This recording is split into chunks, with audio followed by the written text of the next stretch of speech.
So let us all welcome Dr. Yoni Gonzalez and Sis Ishang Gonzalez. Let's give them a round of applause.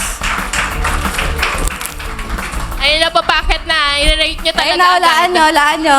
Kuya Arvic, magtago ka. Huwag kang magano. Hello. Sorry, guest speaker ako ngayon. So, ako yung pinaka.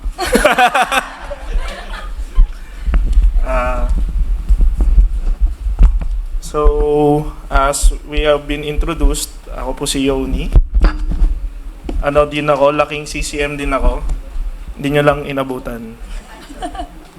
But, just a brief ano lang sa amin, yes, I am a doctor. Kinonfirm ko lang. Baka hindi kayo naniniwala. I am a doctor in internal medicine and my wife is an occupational therapist. Treating kids with special needs.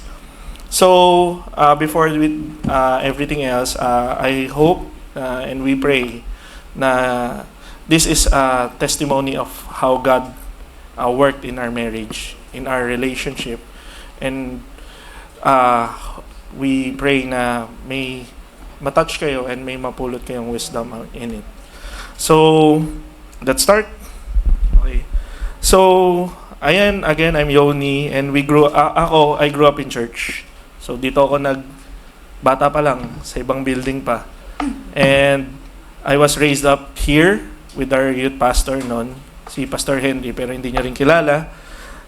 And the church molded me on my definition of love. Kasi dito sa amin, natuwa nga ako, binanggit ni Jetro, we were molded na love is a decision, not an emotion. Kasi hanggang sa pagiging married ko, yun talaga. Araw-araw didesisyonan mo na. Tapos, another point na tinuro sa akin ng church is that you pursue someone with the end in mind. Okay?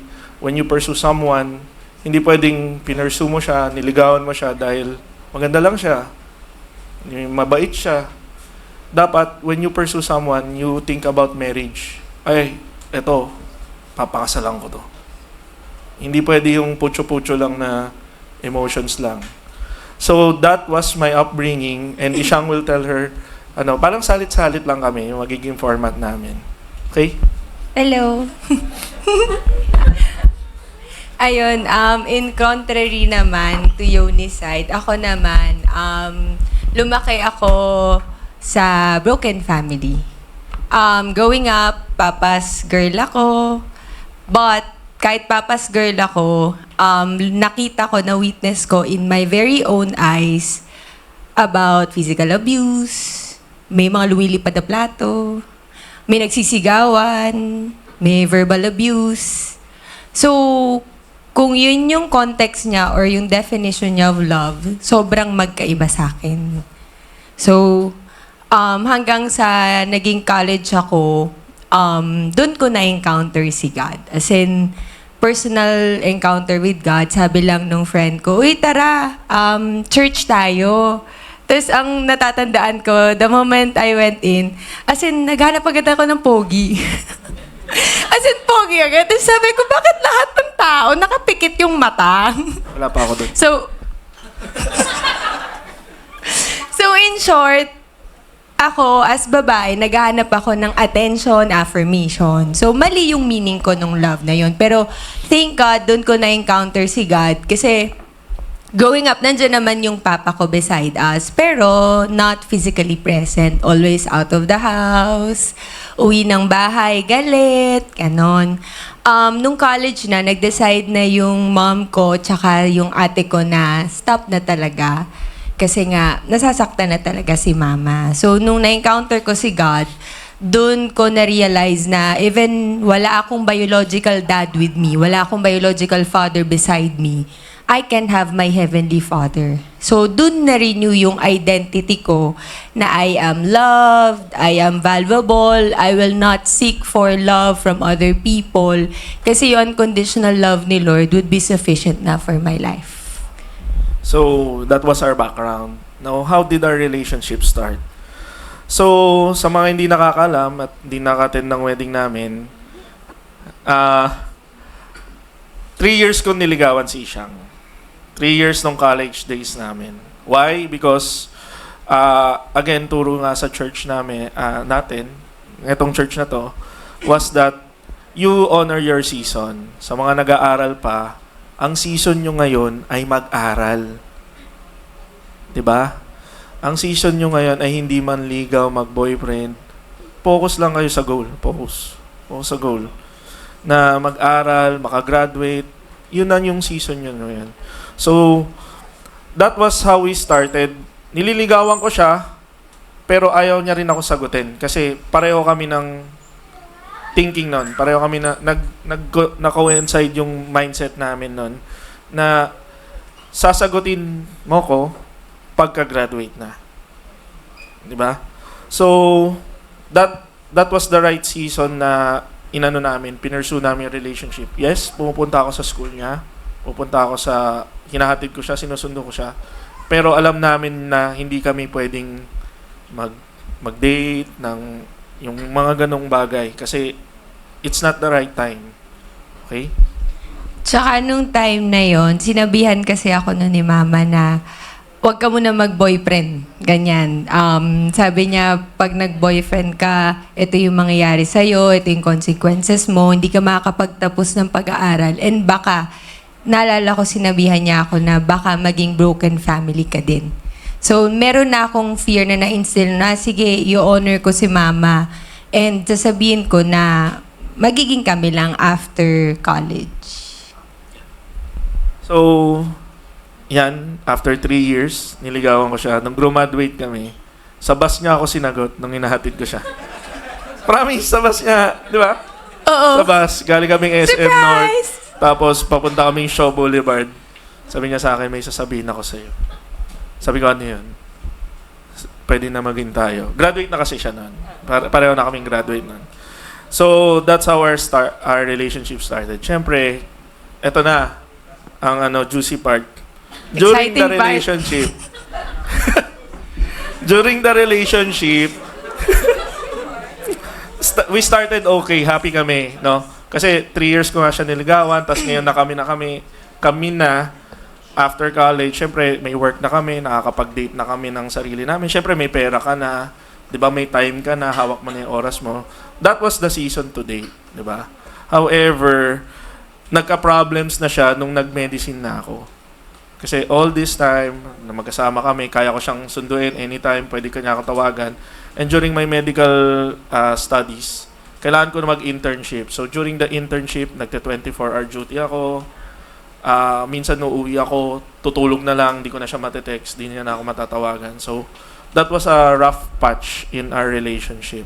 And doon kami talaga nagkaroon ng miscommunications and hardships, including vices. Miscommunications, pati sexual immorality, na-tackle namin yan. Ngayon, magugulat kayo, bakit sexual immorality? Ano yan? Tabu yan. Hindi. Kung hindi pag-uusapan sa church, saan nyo pag-uusapan yan? Diba? And we would like to tackle that topic as well here sa testimony namin. And we would like to share you some of the insights na we learned during the relationship. So, ayan, nagka-vices ako, na nagka-frat ako, naging dishonest ako kasi pag may bisyo ka, tatago mo.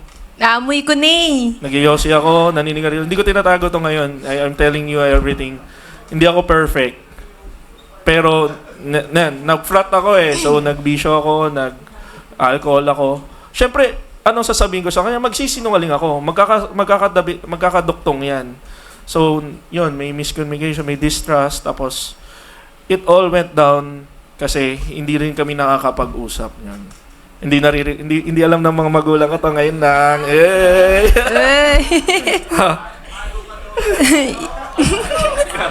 So, yung side ko naman, syempre, babae, gusto mo, binibigyan ka ng attention, ng time, lalo na ang love language ko na gusto ko ma-receive is time. So, nung time na yon hindi ko naiintindihan, bakit di mo na ako mini-message, ba't di ka na pumupunta? at that time also, nalala ko, okay yung relationship, pero hirap ako mag-forgive. Christian na ako, nasa church na ako, hindi ko maintindihan bakit hirap na hirap ako magpatawad. So, yung mga small instances, di lang siya nag-reply. Ala, parang end of the world yung galit ko. Hindi ko alam saan nanggagaling yun. So, kung yun, may dishonesty na, may miscommunication na, may vices na, syempre, na-threaten na ako kasi yung vices na yun pa yung galing sa papa ko. May alcohol, may smoking. So, syempre, ako, nandun na naman yung fear na, Lord, bakit may ganun? So, baka mag-end up na ganun din. So, hanggang sa nagkaroon na nga kami ng hardship, may vices, may trust issues na kami, hindi na kami transparent with each other. So, kung may ganun ng problem, hindi na namin na-honor yung isa't isa. Hindi na namin nabibuild up yung isa't isa in the relationship. And we know na nafe-fail din namin si God at that time. So, nung time na yon, ang solusyon namin, sige, we'll try to make it work. Gawa tayong kontrata. As in, Sa mga gusto makakita ng kontrata, mamaya. Pakita namin sa inyo. Tanong nyo, lapitan nyo kami. May contract talaga, promise. May date pa. yes, Tapos may pirma namin. Oh. 2019. 2019. So, yung naging solusyon namin dun is to make a contract. Nandun yung conviction namin na no to sexual immorality talaga. Ano yung magiging steps namin, the do's and don'ts, para hindi kami mali doon. But then again, noong time na yun, we're trying to make it work on our own without inviting God to be in the midst of the situation that we have. Na kasi nahihirapan na kami. Hanggang sa 2019, individually, nag-work na si God na kailangan na talagang mag-break. Sabi ko, Lord, bakit naman? Ang sakit-sakit. Ba't namin kailangan mag-break? So, nalala ko yun, bago ko siya kausapin, iyak ako ng iyak kay God, bakit kailangan mag-break? Hindi ko naintindihan. Hanggang sa nag-usap kami, nung sinabi na namin na kailangan na namin mag-break, kailangan niya nang i-pursue yung medicine, makafocus na siya doon. Tapos hanggang sa nag-usap kami, hindi ko yung makakalimutan, umiiyak kami pareho. Uy, So, in short, nung magbe-break nung araw na yun, bago kami mag-part ways, yung prayer namin, umiiyak namin kay God kung kami pa rin ba until the end. Kasi wala kaming assurance. Wala kaming nakikitang next page or ano yung mga susunod na kabanata. Like sa mga teleserye, may mga previews kasi. So, sa amin, hindi namin alam. So during that time, we decided to break up. Kasi sobrang toxic na relationship namin. Onting kibo, away. 3 days niya ako hindi kausapin. Tapos mamaya, okay. Tapos mamaya, away uli. So there is something wrong. And God is dealing with us sa relationship namin. Ano bang problem? Parang ganun yung tanong namin. So we decided na magkita kami. Tapos, pagdesisyonan na namin. Kasi bago pang lumala, bago pa may masaktan palalo, bago pa may nag-decide na kami mag-break.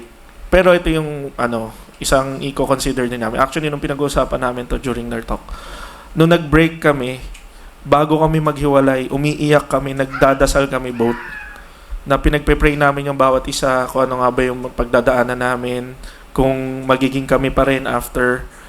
And I think that was one of the biggest na prayers na ginawa namin together. Yung alam namin, mahal namin isa, pero it's not working eh. Nandun yung love, pero it's not working. We're hurting each other. So, we decided to break up and we decided to obey God and break up. Kasi yun yung nasa prayers namin. So, during the breakup, sa akin, may dinideal sa akin si Lord. Sa hindi nakakaalam, mayabang po ako. So, yun yung isang dinil sa akin ni Lord. I was over my head. Kasi, medicine. Graduate ng doktor yan. Mayabang po talaga ako ever since. And, dinil sa akin ni Lord yung vices ko. And yung communication ko. And yung honesty ko. And transparency. All those, during those years, 2 years po kaming break bago kami nagbabalikan. All those 2 years, yung po yung dinil sa akin ni Lord na pati yung leadership on how to start yung relationship, paano i-lead yung relationship. Tayo pong mga lalaki, meron po tayong responsibility to lead the relationship. And that was one of the most important na dinil sa akin ni Lord, to step up in faith, to lead in God, in a godly direction yung relationship namin. So, nung break up, sa akin naman, dinil ni Lord na ni-remind niya ako about this unconditional love. Kaya pala ako hirap magpatawad kasi meron pa pala akong wound from my papa. Hindi ko kasi naintindihan nun, bakit ako tuwang-tuwa or somehow may source of revenge kasi nakikita ko talaga si papa sin towards mama. Tapos nakatingin lang ako nung mga 6 years old, 7 years old lang. Tapos wala akong ginagawa at all. So ngayon, nadi-displace ko pala yung revenge towards Yoni. Tuwang-tuwa ako pag nakaka 200 missed calls ako from him kasi sorry siya ng sorry tapos hindi ako makapagpatawad. Pero alam ko in my heart, hindi siya honoring. Alam ko na mali yung ginagawa ko. So may emotional wound pa pala akong hindi nasisettle. So yun yung deeper level of hurt na meron ako na kaya lang ayusin or asikasuhin or sabihin sa akin ni Lord pag nag-break. Kasi kung kami pa rin, ang magiging source of love ko pa rin is from Him, not from the Lord. And hindi ako mag-heal ng kay Yoni lang. Ang emotional healing or yung trauma ko from my childhood, si Lord lang ang makakapagbigay ng healing at saka recovery from that. So, doon ko na-realize na, Lord, sorry, kasi I've been like this pala with Yoni, not because dahil siya, pero nagiging revenge ko pala siya. Na hindi ko siya nagawa towards Papa, gagawin ko siya specifically for Yoni lang. Lalaki yung kapatid ko, pero hindi ko ginagawa sa kapatid ko. Towards him lang. So, doon ko na-realize na hindi pa pala ako healed from Papa. Childhood yun. Ilang taon na kami noong 2019. Hanggang sa nandun ako sa service, nasa church ako, para akong lost. Nakaganyan lang ako. Tapos may lumapit sa akin, sabi niya, Ishang, usap tayo. Sabi ko, bakit Ate Rock? Sabi niya, sige, basta usap tayo. Noong time na yun, wala pang nakakaalam na break kami. Wala akong masabihan. Pag sinabi ko kay mama, sasabihin niya, iyan kasi, ganyan. Pag sinabi ko sa kapatid ko, bakit? So, in short, wala akong masabihin. So, noong time na yun, dinala ni Lord yung kumausap sa akin sa church. Sabi niya, usap tayo. Then, nag-usap kami. Tapos, dun yung first time kong sinabi na wala na kami ni Yoni. So, nung wala na kami ni Yoni, sinabi niya na, did you think you honored God in the relationship? Tapos siya yung isa rin sa mga taong nag-speak ng truth sa akin na kaya mo tinitreat in the wrong way si Yoni and you keep on hurting him because you're not still recovering from your childhood trauma. So, yun. So, we dealt with the hurt. And, marami pa yun actually. Wala nyo paano ko nalaman na 200 missed calls. Sa iPhone kasi, pag tumawag ka, hanggang 200 lang nagre-register doon. Tapos, after ng 201 call mo, i-delete niya na yung pinaka luma. Tapos 200 na lang. So, during those 2 years kasi, I did not completely cut her off. Nagme-message pa rin ako sa kanya. Message ako, happy birthday, uy, happy new year, happy birthday kay mama, pati mama niya binabati ko. I-message ko siya, hoping na may magre-reply. Kasi parang, Lord, okay na ako, pwede na uli. Di ba? 2 years yun hindi pa siya okay, so hindi pa siya nagre-reply. So, yun na. Yun, di ko pala nasabi na nung sinabi sa akin ni Ate Roxanne na kailangan kong i-release yung forgiveness from my papa and release the forgiveness towards Yoni. So yun, sinabihan niya ako na mag-soak pa sa Word ni God, devotion time, journal time, prayer time. Naalala ko yun. Alam kong anniversary namin that day. So todo sulat ako sa journal kasi ine-expect kong magme-message siya. So automatic, nung nag-message siya, ngawanan naman ako kay Lord. Sabi ko, ito na naman po. Hanggang sa yun na, inallow ni Lord yung 2 years na yun na separate kami, wala kami, para mag-heal din ako. So, nung time na yun, pruning season. Yes. So, kung kanina, pursuing season, naging kami, season na to date, ito yung season na namin na mag-prune. So, if we could read Romans chapter 5, verses 3 to 5.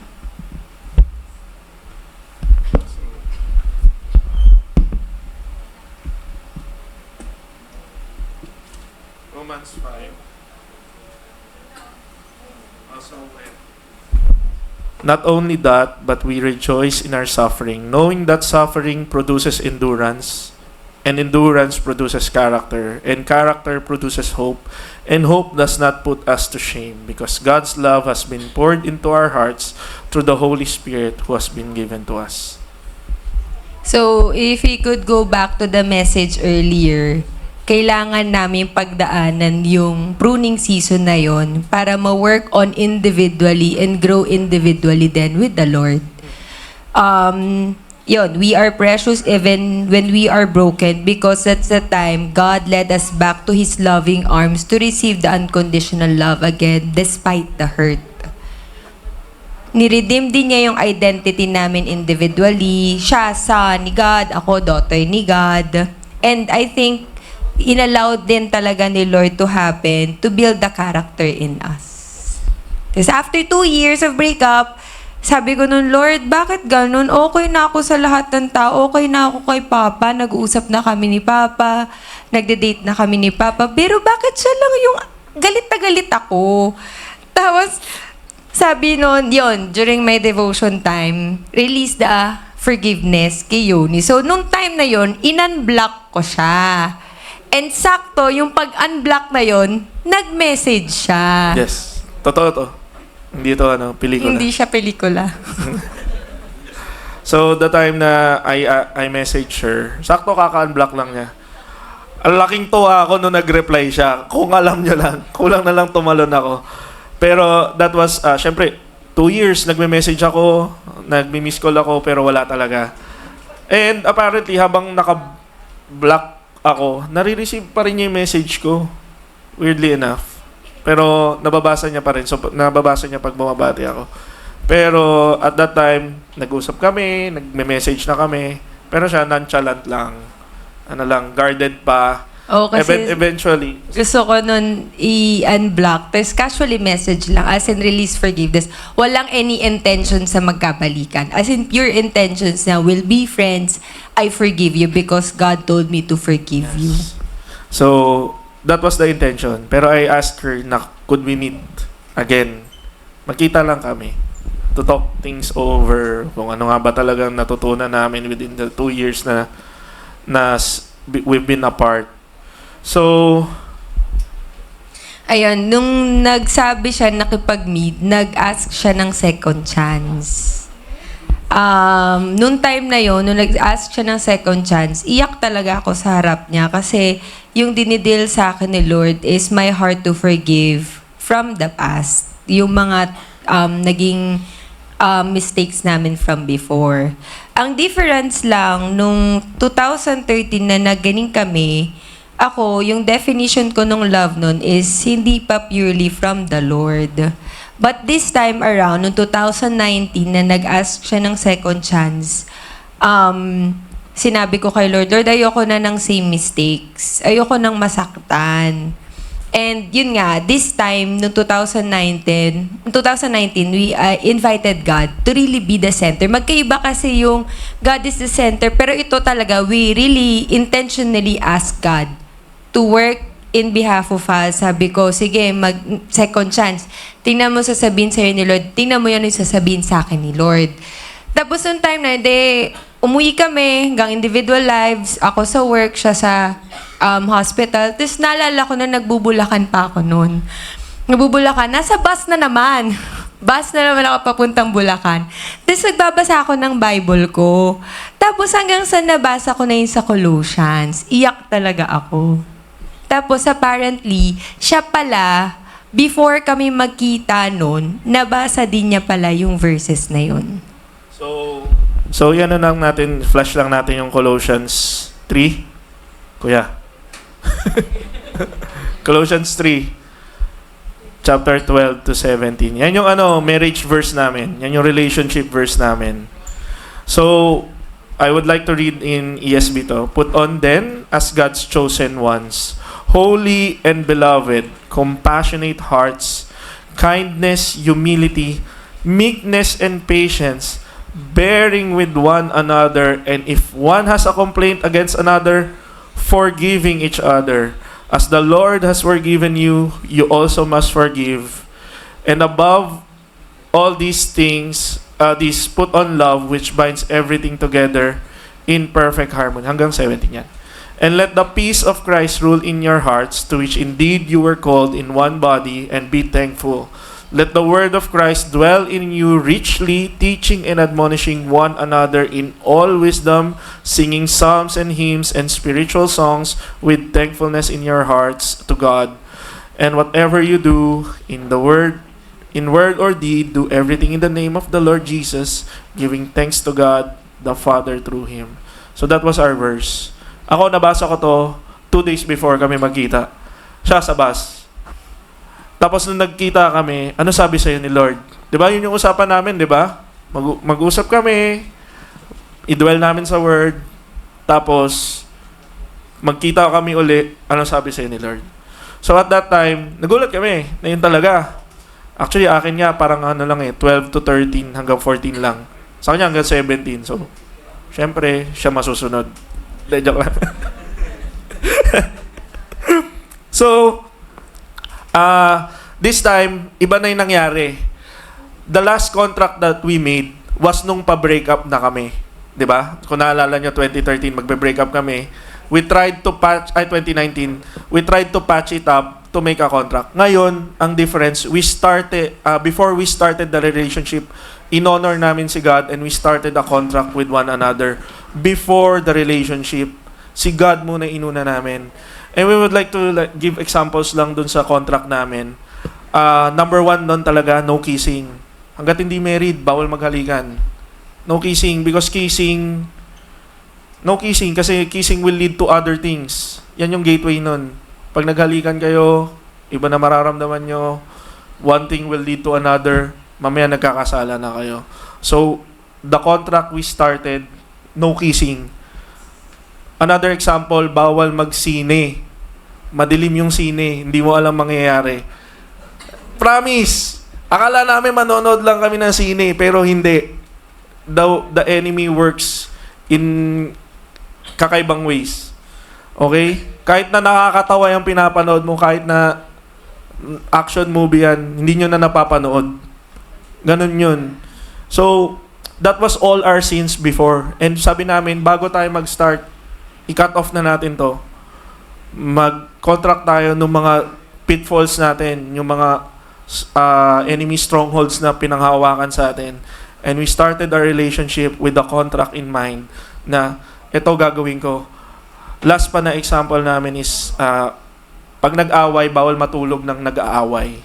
Kasi hanggang kinabukasan dadalhin mo yun. So we ask for forgiveness to one another. Hanggang ngayon, yung pa rin yung pinangahawakan namin. Siyempre, kasal na kami, pwede na kami mag-kiss. Hindi na yun. Pero yung ibang aspeto, siyempre, it is, siyempre, ibang season in life to. Diba? And, I encourage you na wag naman kami yung maging standard nyo, but that level of standard dapat makita nyo sa magiging partner nyo. Mga bata pa kayo, that level of standard, we realized it too late. Pero that was one of the biggest decision na tama na ginawa namin when we started the relationship na nauna si Lord. Tsaka isa sa contract namin, instead of just us alone, we want to invite the community with us. So, sinasama na namin yung mga friends namin, hindi na lang kami talaga, to avoid temptations also. Sinabi rin namin na we would spend more time with the family. Kung may time na yung date na namin, hindi na namin date na lang, date with the family na. And kasama yung friends namin. Para mag-guidean din kami na we will honor each other pa rin to be holy and pure before wedding or before our marriage starts. So, ayun, so,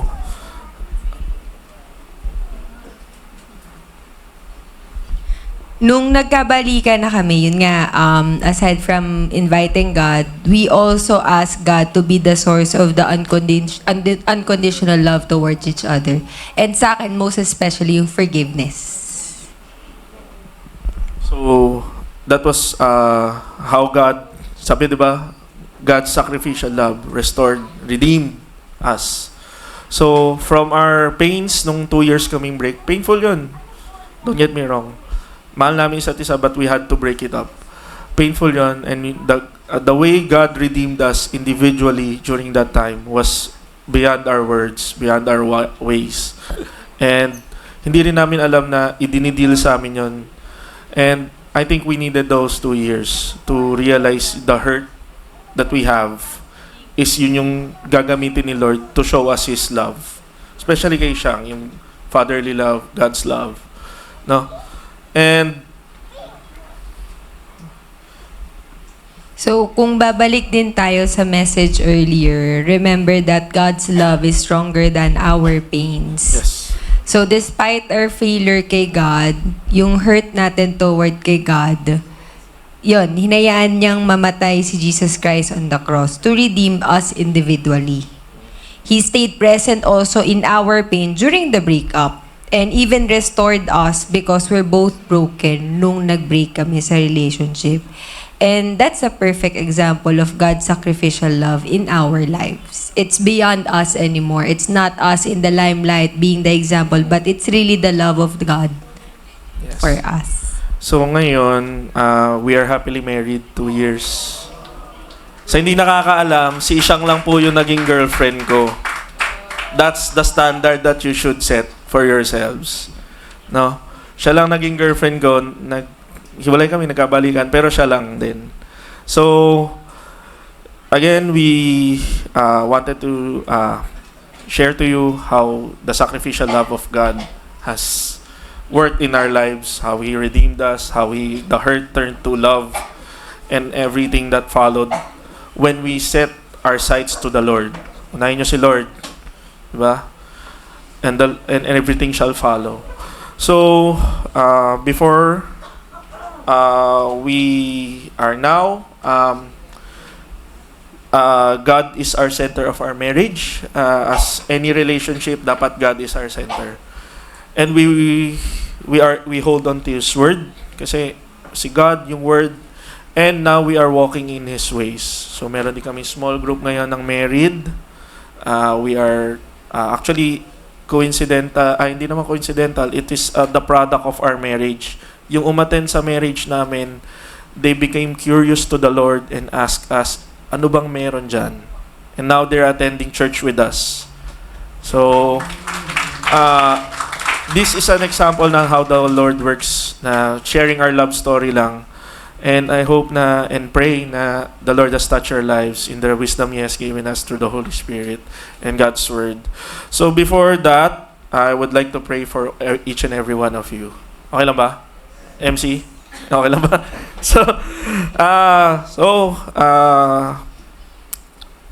Let's all stand up and close our eyes. And music para Senti. So, we discussed all the pains kanina, no? All the pains, all the struggles nyo. Alam ko mga kabataan pa lang kayo, and there's more to come. Believe me, there's more to come na mga struggles na yan. And I hope and pray na the Lord will be with you all, and His Holy Spirit be with you to guide you. And yung mga peers nyo ngayon, yung mga kasama nyo sa church, they will be there. They will be your community. Asking nyo yung mga kuya-kuya nyo, sila Saya, sila Kit, yan, magkakabarkada yan. Si Saya, si Kit, sino pa? Sila Aga, si Alec, yan, magkakabarkada yan. They were the community that hold their relationship together, yung mga accountables nila. And I would just like to pray for for everyone's pain. I would like to everyone to close their eyes, bow their heads. And isipin nyo lahat ng mga pain nyo. Lahat ng mga sinulat nyo kanina. And I would like to release prayer to release all of those pains. And let the love of the Lord saturate yung emptiness na nandun sa heart nyo. Dear God, Heavenly Father, we pray for each and every one of these youth.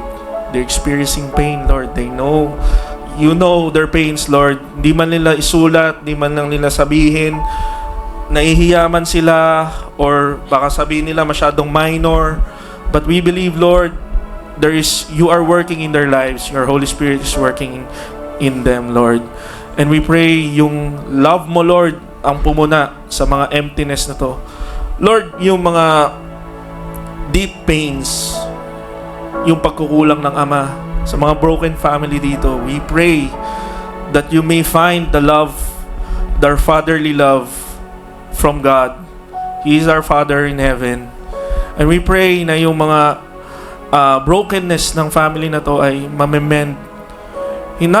Not through the relationship of the mother and the father, but through you, Father. Kayo po yung magpupuna ng love na to. Sa mga broken friendships, sa mga nabully, I speak that you will comfort them, Lord. They will not seek other sources of comfort, but to you, God, they will come to your presence, Lord, and release everything, Father. And go back to the sacrificial love. Remember what Christ did on the cross for you. Remember the forgiveness that He gave. Sa lahat ng mga nakasakit sa inyo, lahat ng mga naka-offend sa inyo, lahat ng mga may pagkukulang sa inyo, we pray that you remember that God has forgiven you, you shall also forgive. So we pray for forgiveness, Father, sa lahat ng mga offenses na to. We pray that you build them up in their character, endurance, Father. Suffering leads to endurance, as you said in Romans 5:3, verse 3 to 5, that rejoice in the suffering, for it produces endurance, and endurance produces character, and in character we have hope in you, O Lord, that these struggles in our lives will be just a measle compared to your greatness, O God, to your wonder, O God, and to your love, O God. May we remember you on the cross and just leave everything on the cross. Yung mga hurts and mga struggles, mga bullying, alam ko yung mga lalo na ngayon sa social media, we pray na hindi kayo ma-affect. And yung we continue to pray for the Holy Spirit to be with us as we go through this day, Father. Maraming salamat po. In Jesus' name we pray. Amen. Amen. Thank you.